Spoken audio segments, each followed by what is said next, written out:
By the late 1980s, Hollywood had spent more than a century filming the Civil War without once putting the 54th Massachusetts at the center of the frame. The first all-black regiment of the North marched into history in 1863, and then somehow out of it. Most Americans had never heard the name. That changed when a 4-year studio fight and a young director with a single feature behind him pushed glory into theaters in December 1989. It won 3 Academy Awards, and few months ago, the Library of Congress entered it into the National Film Registry.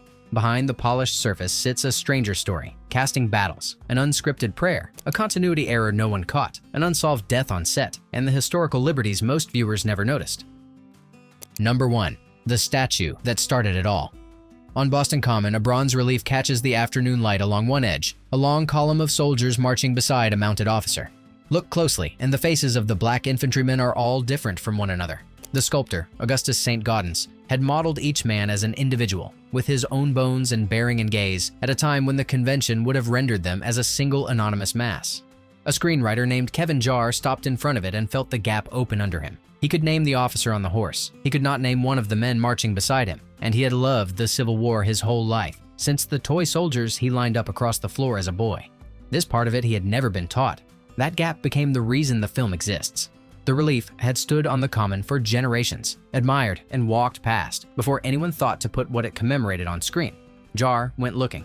He sought out Lincoln Kirstein, the writer and impresario who had championed the memorial for decades, and met with him in Saratoga in 1986. He read whatever he could find about Colonel Robert Gould Shaw in the 54th Massachusetts, the first black regiment raised in the free North, until the story had taken hold of him completely. Then he sat down in room 421 of the Gramercy Park Hotel and wrote the spec script in something like 4 weeks, a burst of work fast enough to suggest the material had been waiting in him for years. The film took far longer to reach a screen than the script took to write. When it finally did, Jarre slipped himself into a single shot. He is the Union soldier who watches the 54th march toward Fort Wagner and yells after them, "Give 'em hell, 54!" Number 2. The 4-year studio odyssey.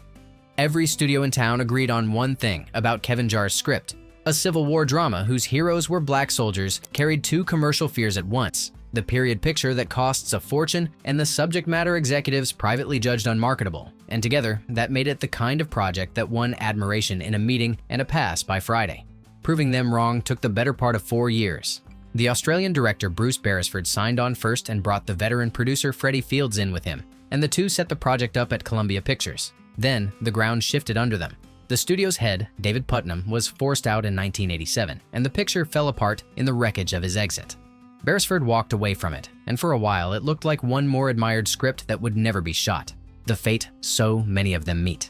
Fields refused to let it die. He carried the screenplay over to TriStar, and according to Edward Zwick's 2024 memoir, Hits, Flops, and Other Illusions, the studio would commit only once Matthew Broderick agreed to star. A bankable teen comedy lead was the lever that finally turned the green light. The film about the men no one would finance got made on the strength of the one name the executives were willing to trust. Number 3. 3 books, one soldier's voice. The lines that move audiences most in the film came straight from Robert Gould Shaw's own letters.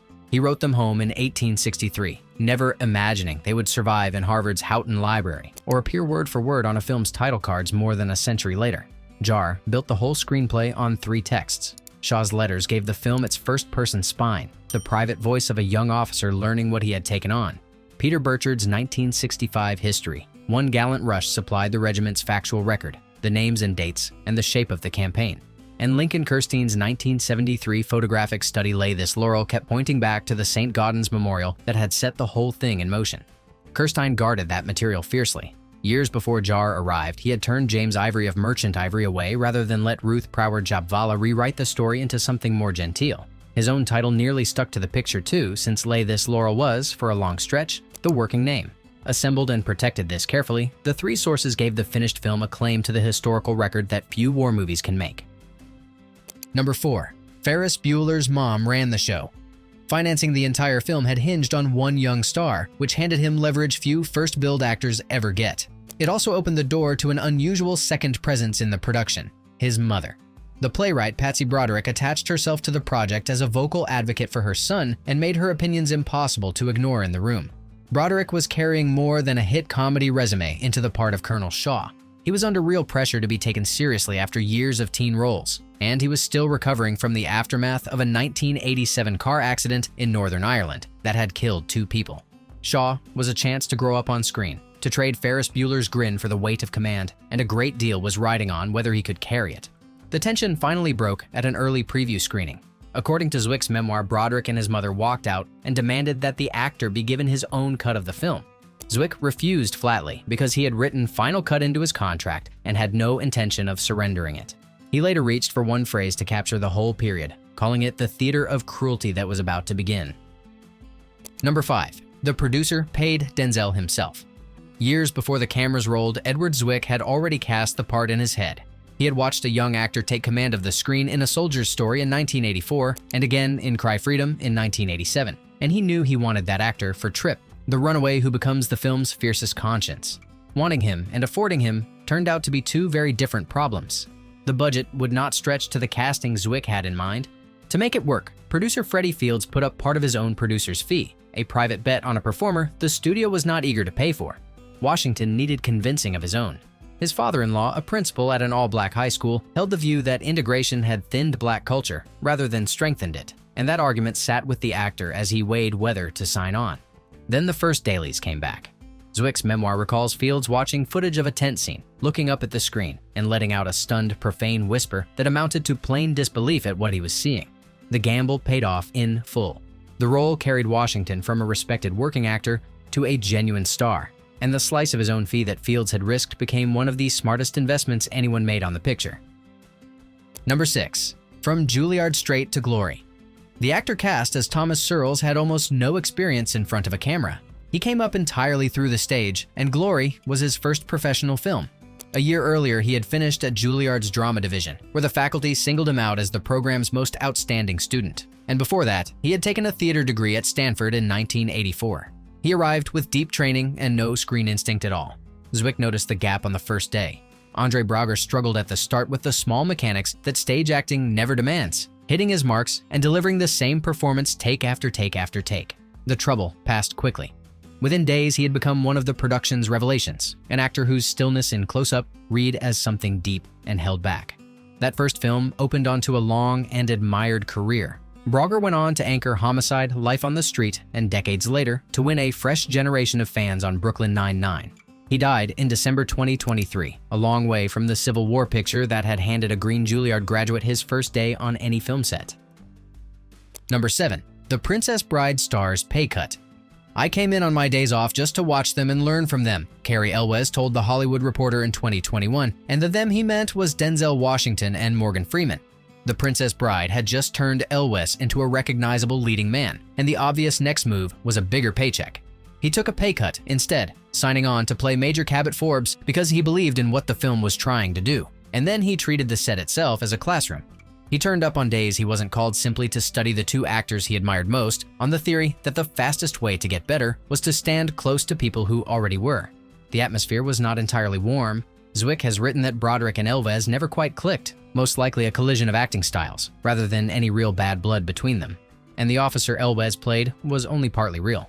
Major Cabot Forbes is a composite character, assembled for the screen out of more than one historical figure, so the story could hand Shaw a friend and a foil in the same body. The actual second-in-command of the 54th Massachusetts was an officer named Edward Hallowell, a name the finished film never speaks aloud. Number 8. 2 career-making films one day. Morgan Freeman had a genuinely strange stretch in the middle of December 1989. Within a day of each other, 2 films carrying his name reached theaters in limited release, Driving Miss Daisy in this one, and both were headed straight for acclaim and awards.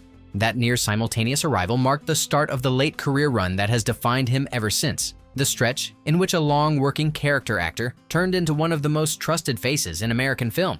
2 prestige pictures opening across the same mid-December week, both leaning on the same actor, is the kind of coincidence that almost never happens, and it set him in front of the year's awards voters twice at once. Freeman brought real military bearing to the role of John Rawlins, drawn straight from his own years in the U.S. Air Force before acting, and it shows in how his character holds himself among the younger men of the regiment. Zwick caught the same instinct in smaller moments too.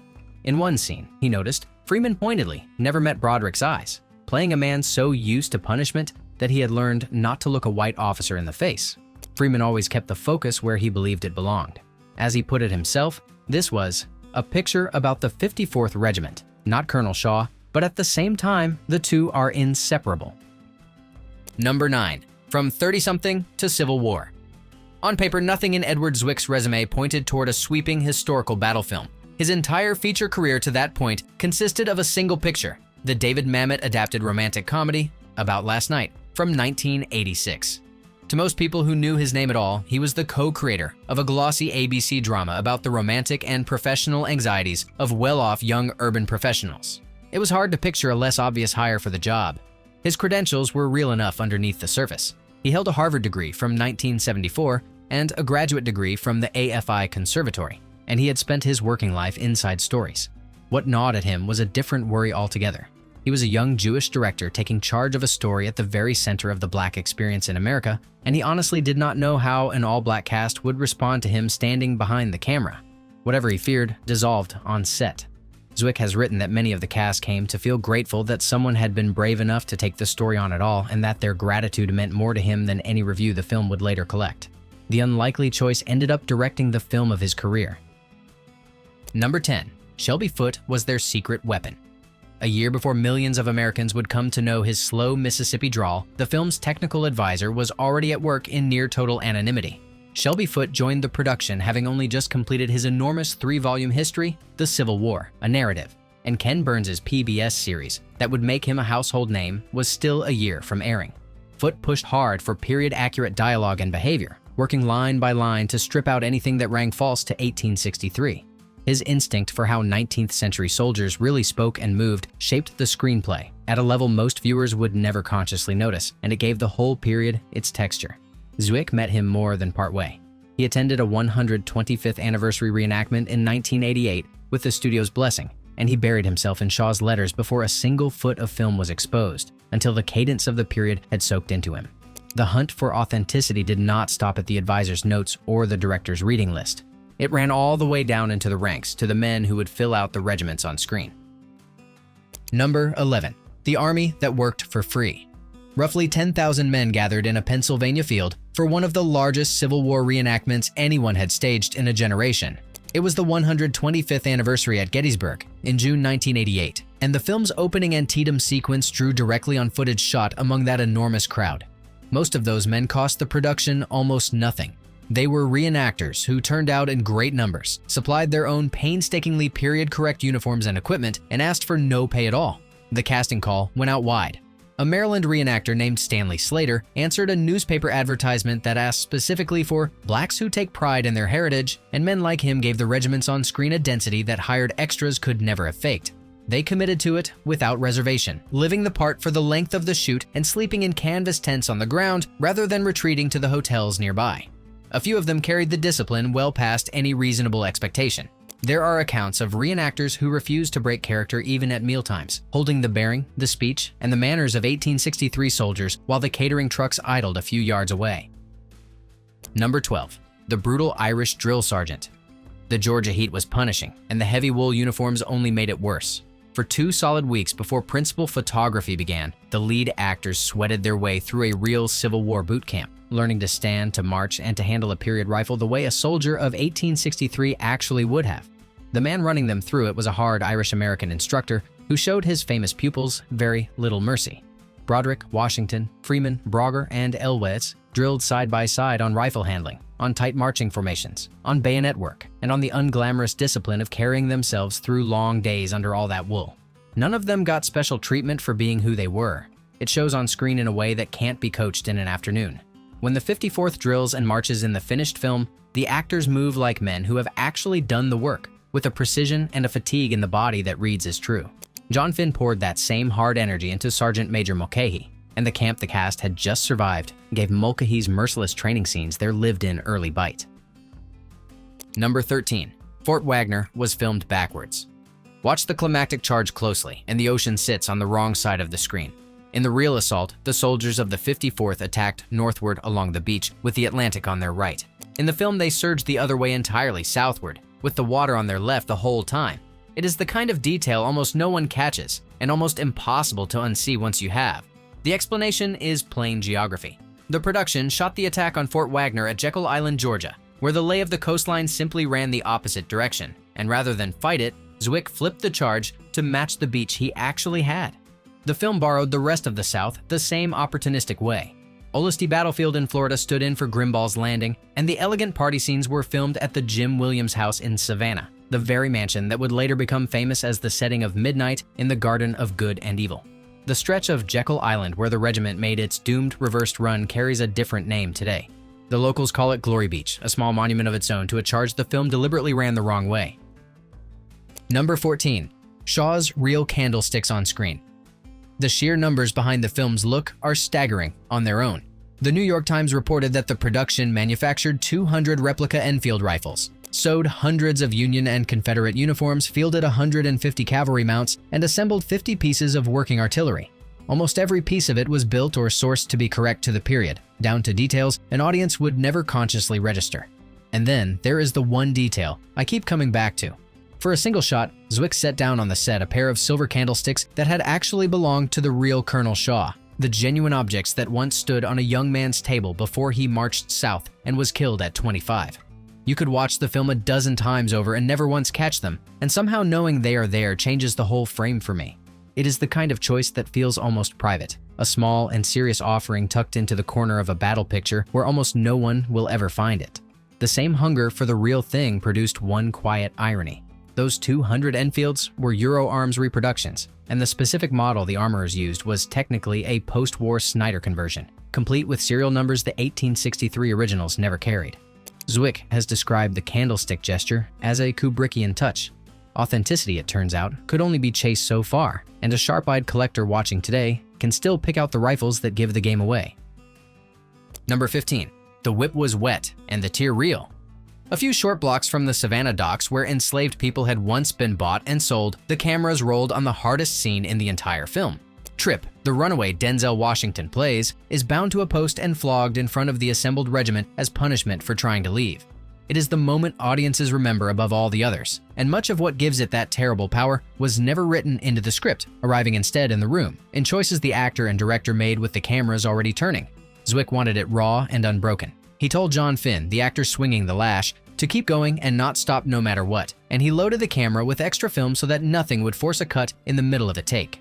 The instrument itself was a felt prop, soaked through with water so it would read on camera. In a later interview with Variety, Washington said the blow caught him for real all the same. It was striking his back, and it genuinely hurt, and the single tear that slides down his cheek in the finished shot was real, even though by his own account, he was not crying. Washington has always said the scene reached past anything he could call performance. He told Ed Bradley on 60 Minutes that he knelt before the take and tried to commune with the spirits of the people who had been enslaved, on ground in that city that still seemed to hold their memory. The set went very still between takes, the weight of the day pressing on everyone who stood there to watch. One piece of it was entirely his own invention. The deep ridged scars the camera discovers across Tripp's back when the shirt comes away were Washington's idea.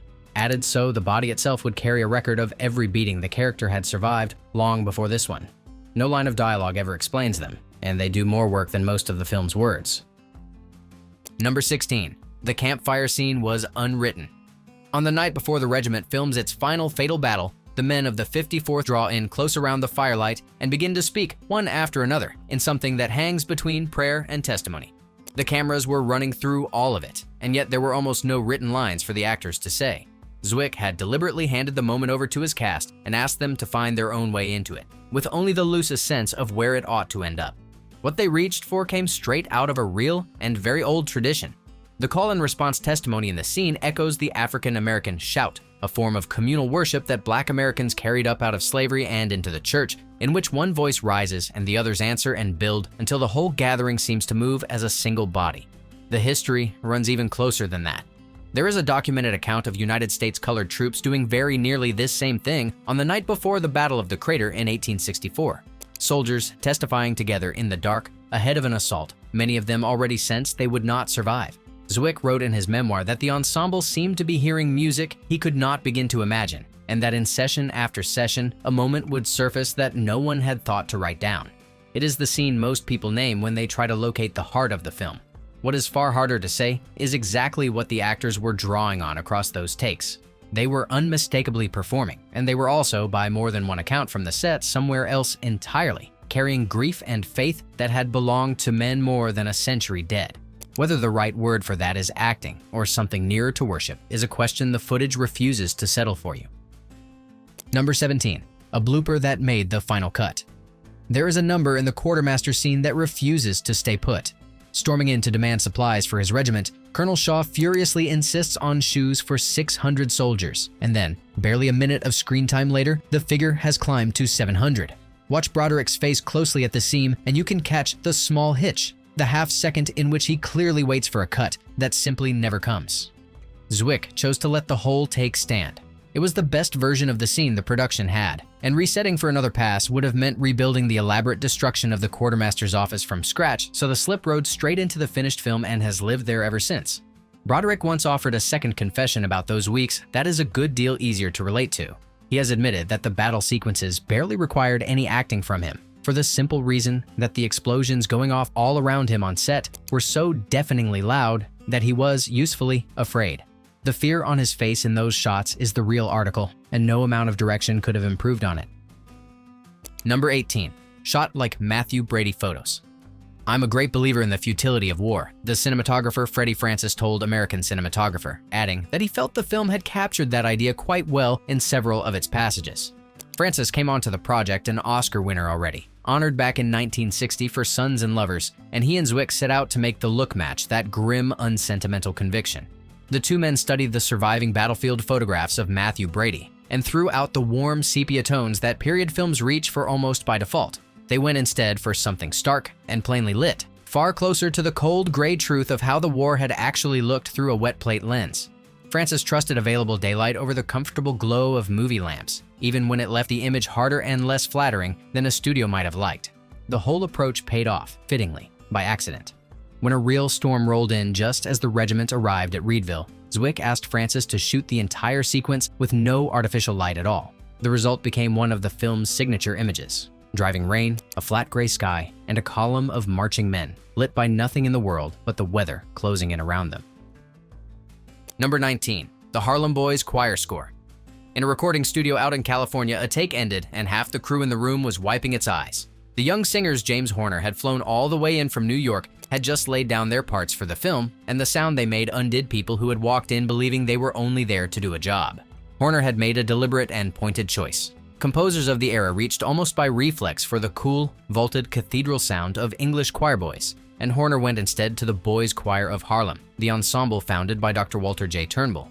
He built much of the rest of the score out of borrowed inspiration too, leaning on Prokofiev's Ivan the Terrible and on Vaughan Williams's Fantasia on a theme of Thomas Tallis. The thunderous music under the final charge on Fort Wagner is his own composition, though critics have long heard in it a barely disguised homage to Orff's O Fortuna from Carmina Burana. The music went on to win the 1991 Grammy for Best Instrumental Composition Written for a Film, and then the Academy passed it over completely. Horner's work earned no Oscar nomination at all, an omission that historians of film music still argue about today, since the score is now widely counted among the very finest he ever wrote. Why the music branch left it off the ballot has never been satisfyingly explained by anyone. Number 20. A body was found on the set. One morning, partway through the Savannah shoot, the production ran into something no one involved was ever able to explain. A middle-aged man had died, and his body was discovered in the area where the crew had been working, apparently around a day after his death. The date was February 1989. It is the kind of thing that, recounted now, sounds invented, and was not. There were no apparent signs of violence about him. The man was described at the time as Middle Eastern in appearance, and despite the unusual attention a death on an active film set tends to draw, he was never positively identified by anyone. Who he was, and how he had come to be there at all, simply went unanswered. The production itself was not halted. Filming carried on, the schedule held, and the picture went forward to its release and its awards as if nothing had interrupted it. Over time, the case faded almost entirely from view, and it remains one of the stranger and more somber footnotes in the film's history. A real human death with no name ever attached to it, and no explanation that ever came to light, decades on. Number 21. Denzel's speech honored the 54th. 3 of the night's Academy Awards went to a single film on the evening of March 26, 1990. The win that startled the room belonged to a 35-year-old supporting actor who took the category over a field that included Marlon Brando himself. The room had been ready for the legend. It got the newcomer. Denzel Washington won Best Supporting Actor ahead of Brando, Martin Landau, Dan Aykroyd, and Danny Aiello. Freddie Francis took the award for his cinematography, and Russell Williams II won for sound, the first of 2 Oscars he would collect in as many years. His win for Dances with Wolves the next year made him the first African American to take home 2 Academy Awards. The film had walked into the ceremony with 5 nominations in all, including ones for editing and art direction, a hall that announced a small period picture as a real award season force. Washington kept his acceptance brief and turned it deliberately back toward the past. He thanked Zwick, his manager Flo Allen, and his wife Pauletta, and then he turned to honor the men the entire film had been built around. I'd also like to pay homage to the 54th, the black soldiers who helped to make this country free. Number 22. The Scenes You Never Saw. Jane Alexander is all over the film's original trailers, and very nearly absent from the movie itself. Cast as Colonel Shaw's mother, she shot a substantial amount of material that the editors then stripped away, and what survives of her in the final cut amounts to a fraction of everything she filmed. She was far from the only casualty of the editing room. Most of Cary Elwes's footage disappeared as well, including a long stretch that showed a young Shaw and Forbes as schoolboys together, fencing, among other things. An entire romantic subplot involving Charlotte Fortin was cut out wholesale, and so was a large Frederick Douglass rally built around a stirring call to arms. One reenactor who was there put the total amount of film shot at more than 9 hours. Add all of it together, and a different, longer, stranger version of the film exists somewhere inside those 9 hours. One with a fuller family around Shaw, an actual love story, and Douglas thundering at a crowd. A handful of the lost pieces did eventually resurface, preserved in the DVD documentary, The True Story of Glory Continues. The rest is left to the imagination. The film audiences were simply never given the chance to see. Number 23. TriStar snubbed black media.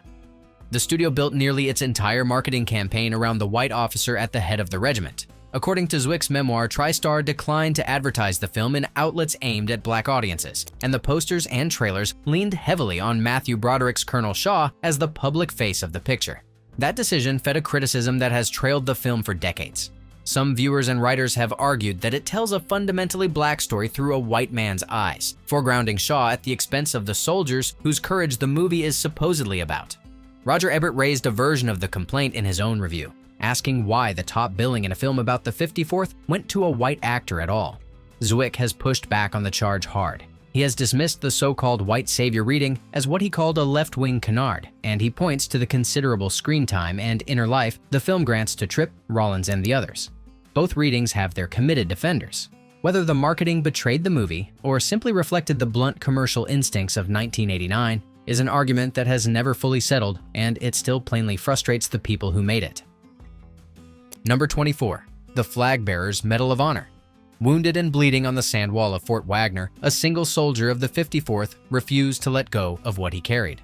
Sergeant William Harvey Carney had snatched up the regiment's standard the instant the man holding it went down, and he hauled it up the slope of the parapet through a storm of gunfire on July 18, 1863, taking wound after wound and never once letting it touch the ground beneath him, even as the assault collapsed around him and the men he had marched with fell on every side. Carney somehow survived the day. His medal did not reach him until 1900, nearly 4 decades after the battle, and by then, more than 20 other black soldiers had already received the same decoration. What set him apart was the timing of the deed itself. His stand at Fort Wagner in 1863 is the earliest action by an African American ever recognized with the Medal of Honor, which is why he is so often, if a little loosely, called the first. He would carry the wounds from that climb up the parapet for the rest of his life. The film itself never speaks his name aloud, but the great climactic charge run up the very beach we watch the production flip backwards for the cameras hands its colors to a soldier who carries them forward exactly as Carney once did, so that a real and specific act of courage lives on inside an invented scene. The filmmakers folded his deed into the regiment as a whole rather than singling him out, and anyone who knows the history can still see Carney in that final push up the sand. What Carney said when he was finally able to hand those colors off has outlasted very nearly everything else recorded about that terrible day. Bleeding from several wounds, he told the men who reached him to take the standard back and added the line that history kept. "Boys, the old flag never touched the ground." It is the reason the film's closing image, the soldiers of the 54th laid into the sand together with their colors, carries the weight that it does. A burial that doubles as a kind of insistence that these men and what they carried would be remembered. Number 25. From 3 theaters to a phenomenon. Almost no one actually saw the film on its opening weekend, and it still posted the best single number in the entire country. It premiered in a literal handful of houses in the middle of December 1989, just 3 of them, and took in only around $63,000 across the whole run. Spread over so few screens, though, that worked out to better than $21,000 per screen, the highest such average of any film playing anywhere that weekend. The wide release came that February, opening in 8th place behind Driving Miss Daisy, and from there, a slow build of word of mouth and steady Oscar buzz carried the picture to a final domestic gross of $26.8 million against an $18 million budget. That climb from 3 screens to better than $26 million was almost entirely the work of audiences telling one another to go and see it. Its longest life, though, was lived far from any box office.